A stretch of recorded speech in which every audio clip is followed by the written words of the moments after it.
Premier tour. 4 champions du monde devant lui. Une pluie diluvienne.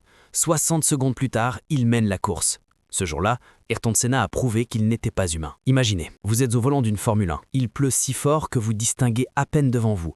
Chaque virage peut vous tuer. Devant vous, Alain Prost, Michael Schumacher, Damon Hill, tous dans des voitures supérieures.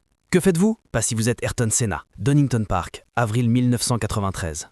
Les feux s'éteignent. En un seul tour, Senna va accomplir l'impossible. Premier virage, il plonge à l'intérieur de Schumacher. Quelques virages plus loin, il attaque par l'extérieur, là où il n'y a aucune adhérence. Puis vient le moment légendaire. Il prend une trajectoire incompréhensible, semble partir dans le décor et passe. Les commentateurs hurlent. Fin du premier tour, Senna mène la course. Michael Schumacher dira « Je ne sais pas comment il a fait. Je me demandais si j'allais finir le tour vivant. Lui nous a tous doublés comme des débutants. C'est le tour le plus extraordinaire de l'histoire de la Formule 1. Pourquoi était-il si supérieur sous la pluie? Senna percevait les micro-changements d'adhérence avant même que son cerveau ne les analyse. Il pratiquait la méditation, visualisait chaque virage des milliers de fois. Il disait atteindre un état où la voiture devenait une extension de son corps. En 1993, tout allait contre lui. Williams dominait. Sa McLaren était dépassée. Il avait 33 ans. Certains disaient qu'il était fini. Donington était sa chance de prouver le contraire. Virage après virage, Senna faisait des choix qui défiaient la logique. Il freinait plus tard que physiquement possible. Il prenait des trajectoires où personne n'osait aller.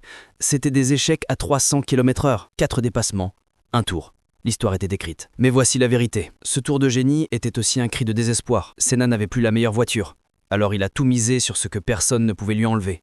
Son talent pur, son refus d'accepter la défaite. 13 mois plus tard, le 1er mai 1994, Ayrton Senna trouvera la mort sur le circuit d'Imola. À 310 km/h, sa voiture percutera un mur de béton. 3 millions de Brésiliens accompagneront son cercueil. Et 30 ans plus tard, on regarde encore ces images de Donington avec émerveillement et tristesse. Parce qu'elles capturent la dernière fois où Senna était véritablement lui-même. Libre, invincible, immortel. Lewis Hamilton dit que Senna lui a montré que l'impossible n'existe pas.